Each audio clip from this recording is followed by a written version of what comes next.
The morning starts quietly, almost deceptively calm.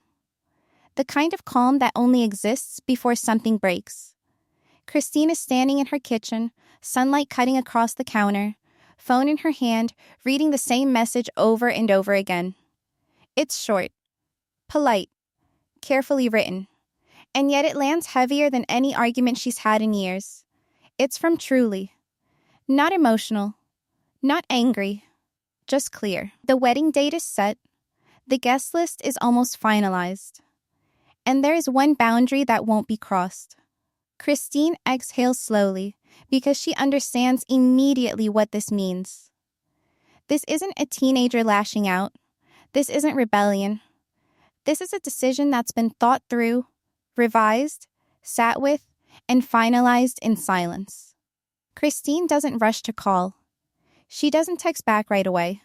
She sits down because she knows the moment she responds, the world that's been barely holding together is about to shift again. Across town, Kody is having a very different morning. He's loud, animated, pacing as usual, phone pressed to his ear while Robyn watches from the couch.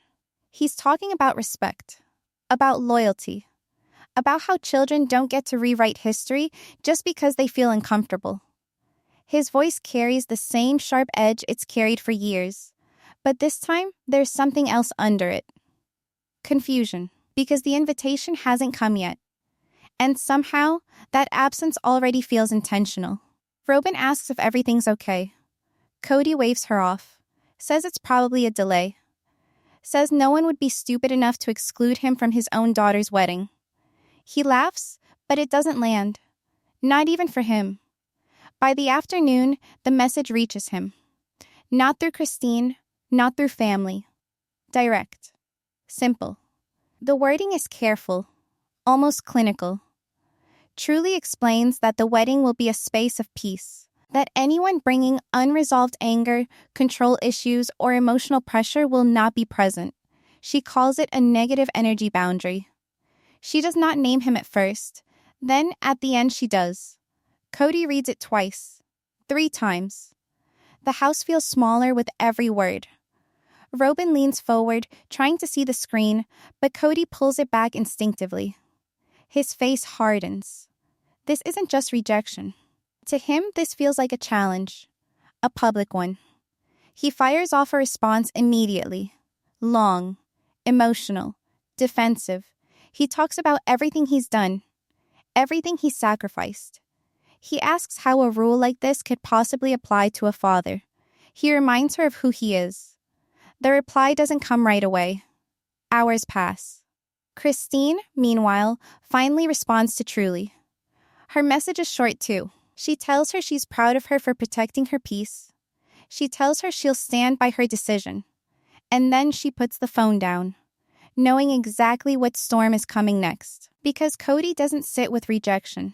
He escalates it. That evening, the calls begin. First to Christine, then to Janelle, then to Meri. Each conversation follows the same pattern. Hurt turns into accusation. Accusation turns into blame. And blame circles back to Christine, because in Kody's mind, this decision didn't come from Truly. It had to be planted, guided, engineered. Christine listens longer than when she finally speaks, her voice is calm in a way that unsettles him. She tells him Truly is an adult. She tells him she didn't make this choice for her. And then she says something Kody isn't prepared for. She says this boundary didn't start with the wedding. It started years ago, when Truly learned to go quiet instead of speaking up.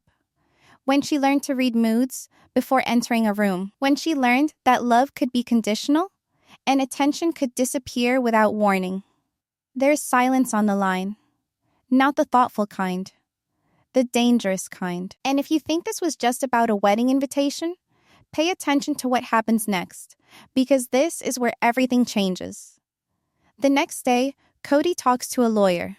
Not about the wedding, about rights, about parental alienation, about whether a child, even an adult one, can legally exclude a parent from a major life event without consequence. The word court is said casually at first, then more seriously, then repeatedly. Robyn sits beside him, hands folded, eyes glossy. She talks about negative energy too, about how truly must be confused, about how boundaries shouldn't hurt family. But there's tension there. Because this rule sounds familiar. It sounds like something they used before. Something that once kept others out. Meanwhile, Truly is calm in a way that unnerves everyone around her. She's not posting. She's not reacting. She's meeting with someone quietly. A mediator. Maybe more. She brings notes.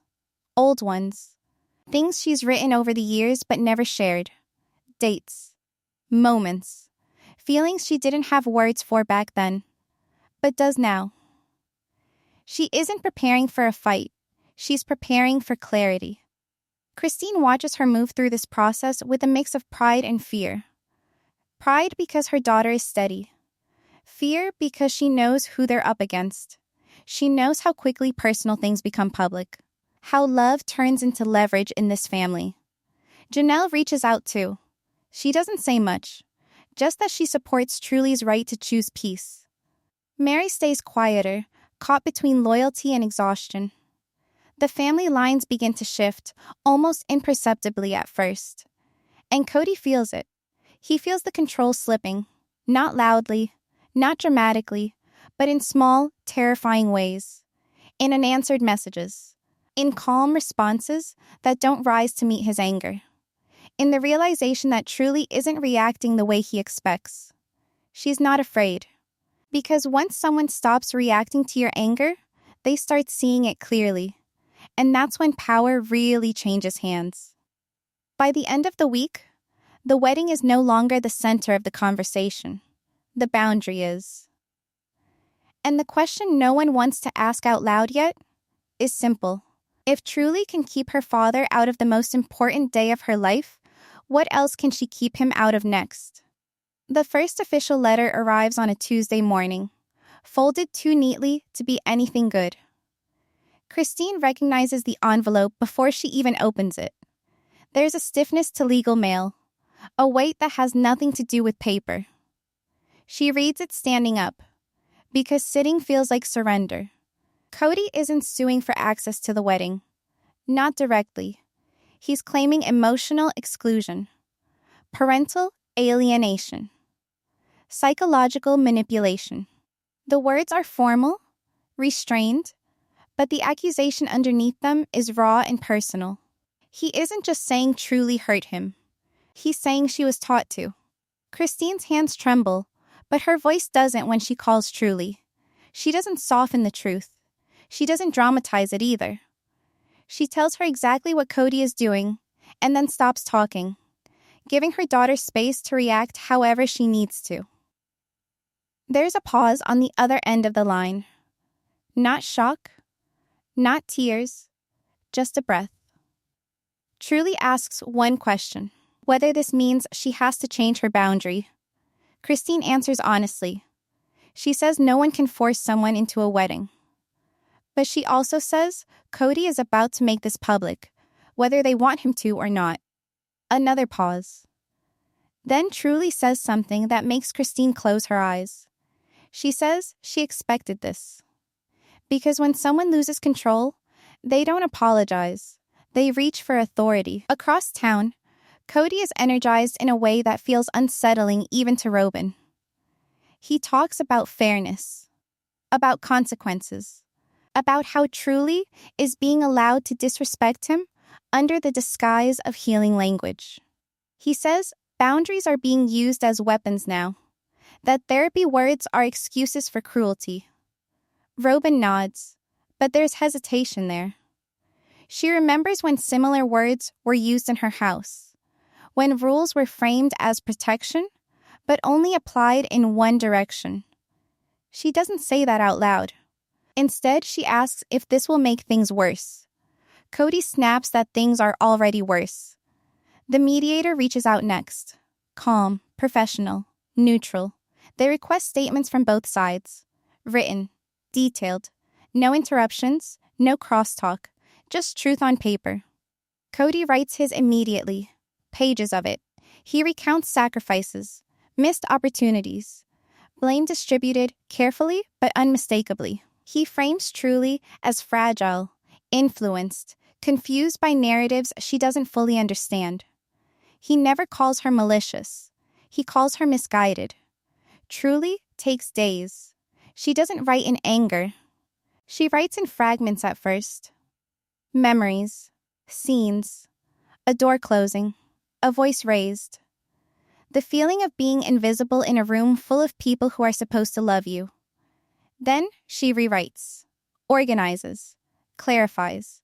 She doesn't accuse. She describes. She talks about the way silence felt safer than honesty. About how unpredictability taught her to disappear emotionally. About how peace wasn't something she felt. It was something she created by staying small. And then she explains the rule. Not as punishment, as protection. When the mediator reads Truly's statement, they pause longer than expected. They ask for clarification. Then they ask for permission to include something else. A note. One written years ago, during a therapy session that was never meant to be shared beyond a locked file. A note that mentions Truly's discomfort around authority figures who equate love with compliance. A note that describes stress responses triggered by raised voices and emotional pressure. Christine feels sick when she hears this. Not because it's untrue. Because she knows exactly who it points to. Kody doesn't hear about the note right away. He's too busy controlling the narrative. He talks to family members, selectively. He hints at betrayal. He frames himself as blindsided. He lets the word court float, heavy and ominous. But something unexpected happens. People don't rally the way they used to. Janelle doesn't defend him. She doesn't attack him either. She just says Truly has always been thoughtful, and thoughtful people don't make impulsive decisions. Meri listens more than she speaks, but her silence isn't loyalty. It's distance. Robyn starts to feel the ground shift. Because the negative energy rule, the phrase everyone is now repeating, didn't come from Truly first. It came from her. And now it's being turned around, examined, questioned. She brings us up gently one night. Says maybe boundaries should apply evenly. Maybe Truly is just doing what she was taught. Kody explodes. He says it's different. That his authority matters. That parents don't get filtered by emotional comfort. That if Truly can exclude him now, it sets a dangerous precedent. That word hangs in the air. Precedent. Because now, this isn't about a wedding anymore. It's about who gets to define family power. And once a personal boundary becomes a legal conversation, nobody walks away unchanged. The mediator schedules a joint session. No cameras, no audience, just voices and consequences. Christine insists on attending. Truly agrees, but only if she's allowed to speak without interruption. The condition is noted. Kody agrees too, reluctantly, because he believes he'll dominate the room the way he always has. But when Truly speaks, she doesn't sound like a child. She doesn't sound angry either. She sounds steady. She explains that inviting someone into a sacred space requires emotional safety. That love doesn't override impact. That peace isn't disrespect, it's survival. She looks at Kody when she says it, not defiantly, but honestly. Kody interrupts. The mediator stops him. For the first time in a long time, Kody is told to wait. And in that moment, something cracks. Not loudly. Internally. The realization that this room doesn't respond to volume. That control here looks different. The mediator asks a simple question. What would it take for Truly to feel safe enough to include her father? The room goes quiet. Because everyone already knows the answer. It would take change. Real change. And Kody isn't sure he knows how to do that without losing himself. Because when someone asks you to show up without power, you have to decide whether love is enough, or if control was the point all along. The session ends without resolution. But something irreversible has happened. Truly leaves lighter. Christine follows, heart pounding, but proud. Kody stays seated, because for the first time, The fight isn't about winning. It's about whether he's willing to face the version of himself he's been avoiding, and whether it's already too late. The silence after the mediation session doesn't feel like peace. It feels like pressure. The kind that builds slowly, invisibly, until something gives. Christine notices it first in the way Truly moves through the house. She's lighter, yes, but also more inward. Like someone who said what needed to be said and is now waiting to see what the world does with it. Kody, on the other hand, fills the silence with noise. He calls. He texts. He leaves long voice messages that swing between reflective and defensive. In one, he says he's willing to work on things. In the next, he says he refuses to be treated like a threat. The contradiction is obvious to everyone except him. Robyn listens to the messages before they're sent sometimes. She suggests edits, softer words, fewer accusations. But Kody keeps circling back to the same point. That respect has been lost. That once a child sets terms, the hierarchy collapses. And that word again. Hierarchy. Christine hears about the messages, but doesn't intervene. She knows this isn't her conflict to manage anymore. Truly doesn't ask her to step in. She doesn't ask anyone. Instead, she starts preparing for the wedding in small, deliberate ways. She chooses flowers that feel grounding, music that makes her breathe slower. She builds the day around how she wants to feel, not how it will look. That terrifies Kody more than any legal document ever could. Because he can't argue with a feeling. The next escalation doesn't come from court. It comes from memory. A producer reaches out quietly, asking permission to review unused footage from years ago. Nothing dramatic, just context. The question is framed carefully, but Christine understands immediately what's happening. People are looking back now, rewatching, reinterpreting moments that once seemed small. Truly agrees to let them look. Kody doesn't know yet. The footage isn't explosive. No yelling. No single moment of obvious cruelty. That's what makes it devastating. It's patterns. Missed eye contact. Conversations happening around Truly instead of with her. Moments where she tries to speak and gets talked over. Times where her emotions are acknowledged only when they inconvenience someone else. A clip surfaces of Robyn explaining the negative energy rule years earlier, how certain moods weren't welcome in her home, how emotional responsibility mattered, how peace was sacred. The irony doesn't go unnoticed. When Kody finally hears about the footage, he's furious. He calls it manipulation, says editing can make anything look bad. He demands to see everything, to control how it's framed. He can't. Because this time, he isn't the center of the story. The mediator schedules a follow-up session. This one is shorter, sharper. They present a question that feels less like therapy and more like judgment. Is Truly's boundary reasonable? They don't ask if it's kind, or generous, or forgiving. Just reasonable. Kody argues that it's extreme, that excluding a parent from a wedding causes permanent damage, that it sends a message of rejection that can't be undone. Truly listens without interrupting. When it's her turn, she doesn't raise her voice. She doesn't cry. She says permanent damage happens when someone feels unsafe long before they know how to name it. She says the wedding didn't create this distance. It revealed it. Kody scoffs.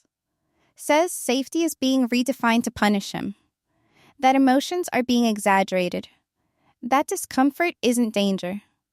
The mediator asks him if he's willing to acknowledge impact without debating intent. He hesitates. That hesitation is noted. Sometimes it's not what someone says that changes everything. It's the moment they choose not to answer at all. After the session, Robyn pulls Kody aside. Her voice is low, urgent. She tells him the footage looks bad, that public opinion is shifting, that maybe the smartest move is to apologize publicly, to show humility, to be the bigger person. Kody hears only one word: public. He snaps that this shouldn't be a spectacle, that Truly is turning private pain into performance. He says Robyn should be backing him, not worrying about optics. Robyn flinches, just slightly. But it's there.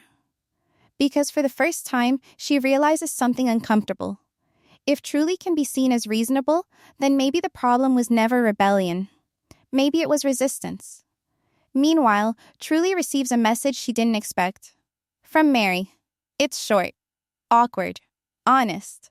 Meri says she doesn't know the right thing to say, that she stayed quiet for too long in her own life, that she understands what it's like to be told patience is love. She doesn't offer advice. She offers solidarity. Truly reads it twice, and something in her softens, not toward Kody, toward herself. Christine notices the shift, the weightlifting, the way Truly stands straighter, not defensive, grounded. But the storm isn't over. Because Kody has made a decision.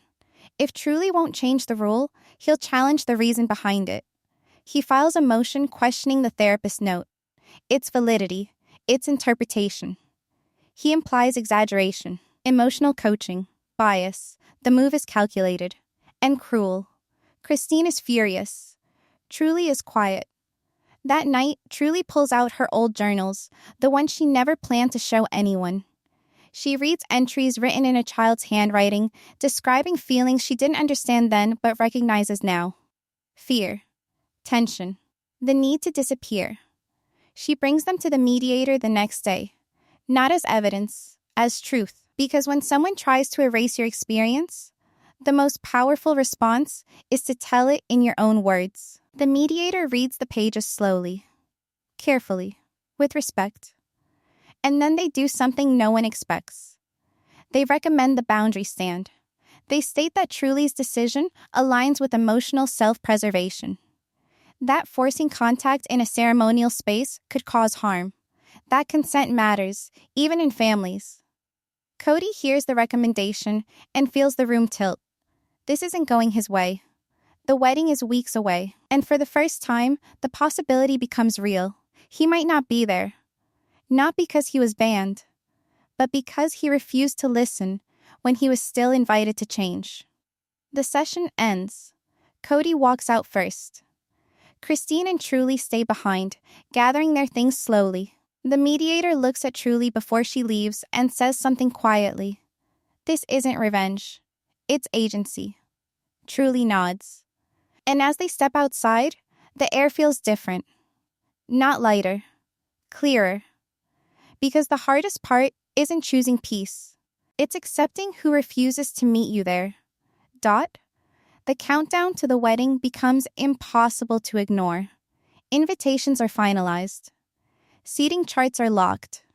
Every decision feels heavier now, not because of logistics, but because of the absence at the center of it all. One name that never made it onto the list. One space that remains deliberately empty. Christine notices how people stop asking questions. At first, everyone wanted explanations, justifications, reassurance that this was all temporary. But now, there's a quiet acceptance settling in. The kind that comes when a story has been told enough times that it no longer needs defending. Kody feels that shift too. It hits him in the most ordinary places. A grocery store aisle, where someone looks away instead of nodding. A family group chat that goes silent when he enters. The absence of outrage bothers him more than anger ever could. Because anger would mean engagement. Silence feels like a verdict. Robyn tries to keep things normal. She talks about wedding gifts, about what Truly might like. She suggests they send something together, neutral, supportive. Kody refuses. He says sending a gift would be an admission of guilt, that it would look like he's accepting blame for something he didn't do. Robyn doesn't argue this time. She just goes quiet. The follow-up ruling from the mediator comes in writing. Clear. Firm. Truly's boundary stands. There will be no forced inclusion. No legal leverage. No further review unless circumstances change significantly. Kody reads it alone. He doesn't tear it up. He doesn't throw it across the room. He folds it carefully and sets it down, like it might still matter if he treats it with respect. That's when the anger finally drains out of him. What replaces it isn't humility. It's fear, because without the fight, there's nothing left to hide behind. Christine sits with Truly that evening, helping her choose final details. Veil length, shoes, the small things that usually feel light. Christine asks, gently, how she's holding up. Truly thinks for a moment. Then she says she's sad. Not about the boundary, about the fact that it had to exist at all. Christine doesn't try to fix that. She just nods. Because some grief doesn't need solutions. It needs witnesses. Meanwhile, Meri makes a decision of her own. She reaches out to Kody, asks to meet just the two of them.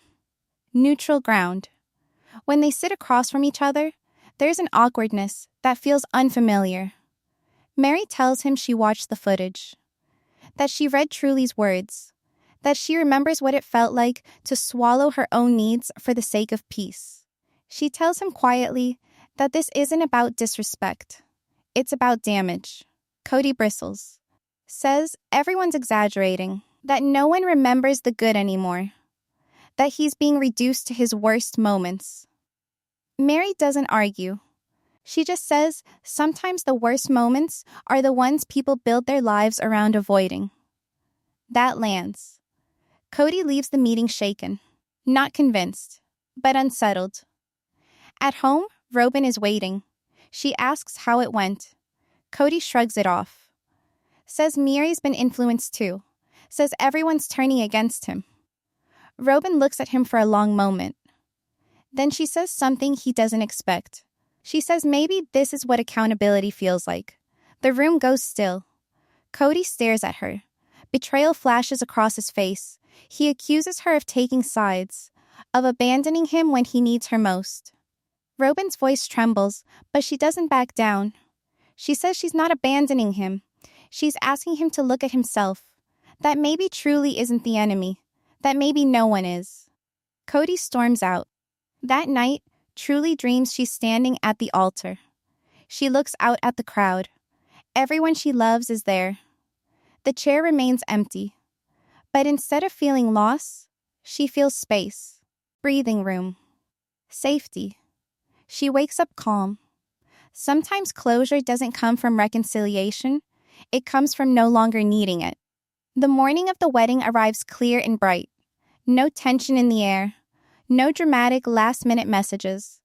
Just quiet preparation. Truly gets dressed slowly, intentionally. She grounds herself. She smiles when she's ready. Christine watches her walk toward the ceremony space and feels something close to awe. Kody doesn't come. He doesn't call. He doesn't show up uninvited. And that choice, his final one, says more than any argument ever did. As the ceremony begins, Truly takes a breath and steps forward, not in defiance, in peace. And somewhere, far from the music and the vows, Kody sits alone with the realization he can't escape anymore. This wasn't a punishment. It was a boundary. And the door was never slammed shut. He just refused to walk through it the way it was offered. The days after the wedding don't explode the way people expect them to. There's no viral confrontation, no surprise apology tour, no dramatic reconciliation photo. Instead, everything moves slower, heavier, like the ground itself is adjusting after a shift no one can undo. Truly returns from the quiet joy of the ceremony into a world that suddenly treats her differently. People listen when she speaks. Not because she raised her voice, but because she didn't. She notices how often adults ask for her opinion now, how carefully they phrase questions around her choices. It's subtle, but it's there. Respect has replaced caution. Christine feels it too. For the first time in years, she isn't bracing for backlash. She isn't anticipating the next outburst. The house feels calm in a way that doesn't feel borrowed. It feels earned. Kody, meanwhile, exists on the outside of this new reality. He scrolls through photos he wasn't tagged in, sees smiles he didn't cause, moments he didn't dominate. And the hardest part isn't being excluded. It's realizing the day didn't collapse without him. Robyn watches him withdraw, not dramatically, but inwardly. He stops pacing, stops ranting. The anger burns out and leaves something colder behind. Regret tries to surface, but pride pushes it back down every time. One evening, Robyn brings up Truly again, gently. She says she sent a gift after all. Nothing flashy, just something meaningful. She says Truly sent a thank you message. Short, kind, polite. Kody asks what it said. Robyn hesitates, then answers honestly. It said, "I hope you're okay." That sentence haunts him. Because it isn't forgiveness. It's compassion without submission. He realizes then that Truly didn't win by excluding him. She won by no longer needing anything from him at all. Janelle checks in on Truly too. They talk about independence. About how boundaries change family dynamics whether people are ready or not. Janelle admits she wishes she had learned that earlier in her life. Truly listens, not as a student, but as an equal. Meri stays in touch quietly. No advice, no commentary, just presence. And for Truly, that consistency matters more than speeches ever could. Weeks pass. Then something unexpected happens. A request comes in, not from court, from Kody. He asks for a private conversation. No mediator, no audience, just him and Truly. Christine brings it up carefully, giving Truly complete control over the decision. No pressure, no expectation. Truly thinks about it longer than anyone expects. She asks one question. What does he want? The answer comes back honest. For once. He says he doesn't know how to talk to her without trying to control the outcome. That admission changes everything, because the moment someone admits they don't know how to hold power without abusing it, the conversation finally becomes real. Truly agrees to meet, with conditions. Neutral space. Clear boundaries. The ability to leave at any time. No rewriting the past. No debating her feelings. Kody agrees. But as the meeting approaches, doubt creeps in. Not fear, awareness. Truly realizes this conversation isn't about fixing him, or healing the family, or rewriting the story for a better ending. It's about deciding whether access to her future is something he's capable of earning. Kody arrives early. He sits alone, hands folded, posture stiff. Not angry, not confident, just uncertain. Truly walks in a few minutes later. Calm, centered, unafraid. They sit across from each other. No cameras, no scripts. Just the weight of everything that's already happened. Kody opens his mouth to speak, and Truly holds up her hand. Not to stop him forever, just long enough to remind him who sets the tone now. And in that pause, the real question hangs in the air. Is Kody finally ready to listen? Or is this the moment Truly realizes some doors are meant to stay closed, no matter how softly someone knocks? The meeting begins with quiet tension. No one speaks at first. Kody shifts in his seat, tapping fingers on the table. Truly watches him calmly, taking in the way he avoids eye contact. The slight tremor in his hands that betrays more than his words ever could. For the first time, he is fully visible. Not as a father, not as a patriarch, but as a man facing the consequences of a lifetime of control. Kody starts with an apology. It's uneven, broken into fragments, but it's real. Not the rehearsed lines he's used in front of cameras or family gatherings. Not the defensive speeches or the justifications he's repeated for years. Just words he's never had to say. I didn't realize. His voice cracks, and Truly doesn't interrupt. She lets him finish. Letting him speak is not forgiveness. It is recognition. Recognition that he can finally own his actions without deflection. Truly responds softly, not with anger, but with clarity. She recounts moments of feeling unseen, unheard, and unsafe. Moments that were small in memory, but monumental in impact. She doesn't accuse. She describes. Each word lands like carefully placed stones, building the foundation of a boundary that can no longer be crossed. Kody swallows, nodding at each point. But it's clear some of it is hard to hear. Christine watches from a distance, heart pounding. Every sentence feels like a quiet explosion, dismantling old patterns, exposing vulnerabilities. Robyn and Meri sit nearby, silent witnesses to a shift that is as emotional as it is structural. No one can deny the tension in the room, the way it vibrates in every glance, every pause. Kody takes a breath and tries again, this time attempting to explain.